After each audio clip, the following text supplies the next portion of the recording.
विधवा की शादी।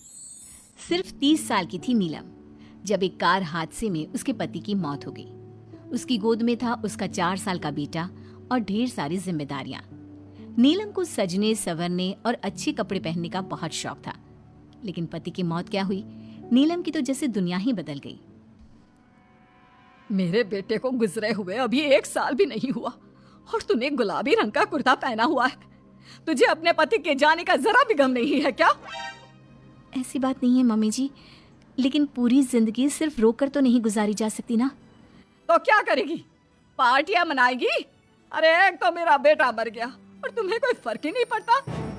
मम्मी जी, मेरा भी पति गया है और इस बात से मुझे कितना फर्क पड़ता है मैं आपको बता भी नहीं सकती। लेकिन अगर मैं रोती हूँ तो मेरा 4 साल का बेटा बहुत रोता है, अपने पापा को याद करता रहता है। उसे दिखाने के लिए ही सही मेरा ठीक से रहना बहुत ज़रूरी है। कुछ दिनों के बाद, मम्मी जी मैं नौकरी करना चाहती हूँ। लेकिन उसकी क्या जरूरत है? यहाँ घर में रह रहकर मेरा दम घुटता है। पूरा दिन मुझे अपने पति की याद आती है। कुछ देर के लिए ही सही घर से बाहर जाऊंगी तो शायद कुछ अच्छा लगे। ठीक है, जैसा तुम्हारा मन करता है वैसा करो, लेकिन ध्यान रखना ये ज्यादा चटक मटक रंगों के कपड़े पहनकर घर से बाहर जाने की जरूरत नहीं है, वरना दुनिया हमारे बारे में बातें करेंगी। अपनी सास की बात मानकर नीलम सफेद रंग के कपड़े पहनकर ऑफिस जाना शुरू कर देती है। ऑफिस में नीलम की एक सहेली बनती है दिव्या। नीलम, तुम हमेशा ये सफेद कपड़े पहनकर क्यों आती हो? दिखने में इतनी सुंदर हो, जॉब करती हो, तुम्हें अच्छे से रहना चाहिए।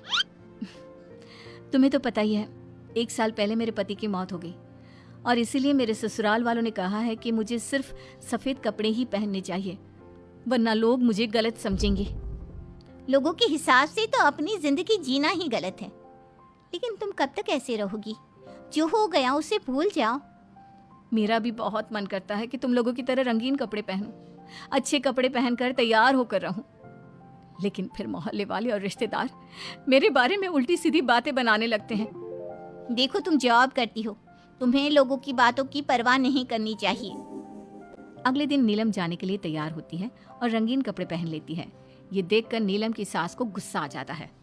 देखो बहू, तुम्हें समझाया था ना, अब तुम विधवा हो, तुम्हें ऐसे रंगीन कपड़े नहीं पहनने चाहिए। मम्मी जी, अगर मेरे पति की मौत हो गई तो इसमें मेरी क्या गलती? और सफेद कपड़े पहनने से आखिर क्या हो जाएगा? क्यों नहीं पहन सकती मैं रंगीन कपड़े? क्योंकि सफेद रंग विधवाओं के लिए बना है और तुम्हें रंगीन कपड़े पहनने का अब कोई हक नहीं है। तभी वहां पर नीलम की सहेली दिव्या आ जाती है। वो नीलम की सास की सारी बातें सुन लेती है। आंटी जी, विधवा होने का मतलब ये तो नहीं कि इंसान अपनी जिंदगी जीना छोड़ दे और रंगीन कपड़े पहन लेने से क्या हो जाएगा? एक विधवा लड़की बाकी के सारे काम तो करती है ना, खाना खाती है, घर के काम करती है, फिर रंगीन कपड़े क्यों नहीं पहन सकती? वो इसलिए ताकि विधवा होने के बाद किसी दूसरे आदमी की नजर में ना आए।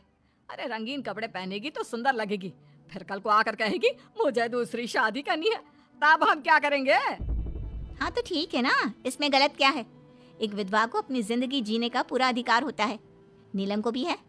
चलो नीलम, तुम यही कपड़े पहनकर मेरे साथ चलो। नीलम रंगीन कपड़े पहनकर अपनी सहेली दिव्या के साथ ऑफिस चली जाती है।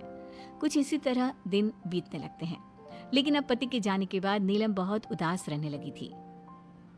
क्या बात है, तुम इतनी उदास क्यों रहती हो? देखो, नए दोस्त बनाने चाहिए, लोगों से बात करनी चाहिए। तुमने देखा ना, कितनी मुश्किल से सफेद रंग के कपड़ों से मुक्ति मिली है, और अब रंगीन कपड़े पहनूंगी, दोस्त बनाऊंगी तो समाज मुझे वैसे ही जीने नहीं देगा। इस मामले में तुम्हें समाज की परवाह नहीं करनी चाहिए नीलम। लोगों का काम क्या है? बातें बनाना ही तो है। कुछ दिनों के बाद नीलम के ऑफिस में एक लड़का आता है। उसका नाम अमर था। वो धीरे धीरे नीलम को पसंद करने लगता है और एक दिन वो नीलम से कहता है, नीलम, तुम मुझे बहुत अच्छी लगती हो, मैं तुमसे शादी करना चाहती। लेकिन अमर, मैं एक विधवा हूँ और मेरा 4 साल का एक बच्चा भी है, मैं तुमसे शादी नहीं कर सकती। मुझे तुम्हारे विधवा होने से कोई फर्क नहीं पड़ता, मुझे तुम एक अच्छी इंसान लगी और इसीलिए मुझे तुमसे शादी करनी है। लेकिन मुझे मेरी फैमिली से इस बात की परमिशन कभी नहीं मिलेगी।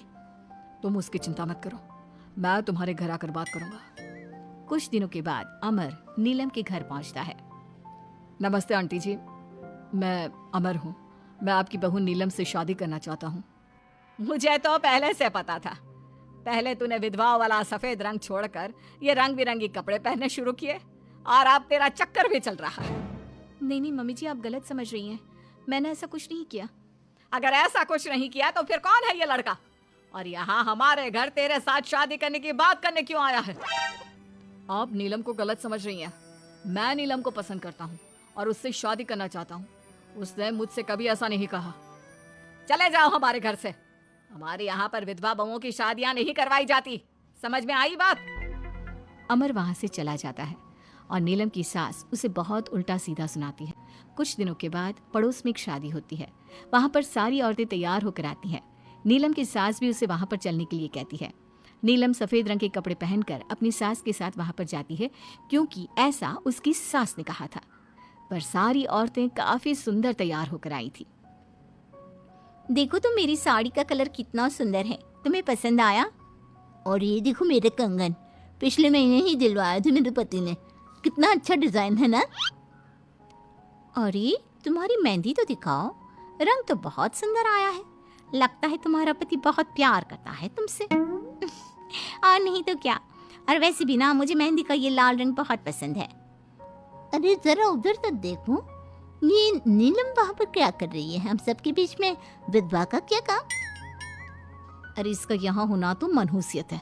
इसकी सास को इतना भी नहीं पता कि इसे यहाँ नहीं लाना चाहिए था। ऐसे सफेद कपड़े पहनकर बैठी हुई है, दूर से पता चल रहा है कि उसका पति मर गया। नीलम की सास ये सारी बातें सुन लेती है और फिर अपनी बहू के उदास चेहरे की तरफ देखती है। नीलम की सास को इस बात का एहसास होता है कि उसने अपनी बहू के साथ अच्छा नहीं किया। घर आने के बाद, नीलम जरा मेरे पास आना बेटा। क्या हुआ मम्मी जी? मुझसे कोई गलती हुई है क्या? लो बेटा, बहुत सुंदर सुंदर और रंगीन साड़ियाँ हैं, ये सब तुम्हारे लिए। और सुनो, वो जो लड़का उस दिन घर आया था ना, क्या नाम था उसका? अमर। उसे कहना कि वो मुझसे आकर मिले। लेकिन अचानक क्या हुआ मम्मी जी? सब ठीक तो है ना? आप ये कपड़े मुझे क्यों दे रही हैं? और अमर से क्या काम है? बेटा, मेरे बेटे की मौत के बाद भी तुम मेरा इतना ख्याल रखती हो, नौकरी करती हो, पैसे कमाती हो। आज जब उस शादी में मैंने दूसरे लोगों की बातें सुनी, तब मुझे इस बात का एहसास हुआ कि विधवा होने के बाद भी तुम्हें जीने का अधिकार है। मम्मी जी मैं कुछ समझी नहीं। देखो बेटा, जो चला गया वो चला गया, लेकिन आज के बाद तुम रंगीन कपड़े पहनोगी, खुश होकर रहोगी। और हाँ, मैं खुद तुम्हारी शादी अमर के साथ करवाऊंगी। लेकिन मम्मी जी आप ये सब क्यों कर रही हैं? मैं तो आपके कहने पर सफ़ेद कपड़े पहनकर शादी में गई थी। वही तो बेटा, मुझे अच्छा नहीं लगा। और ऐसा तो किसी किताब में नहीं लिखा कि विधवा होने के बाद एक लड़की को सिर्फ सफ़ेद कपड़े पहनने चाहिए। अगर तुम ससुराल में रहकर अपनी जिम्मेदारी उठा सकती हो, तो फिर अपनी जिंदगी में सारी खुशियों पर भी तुम्हारा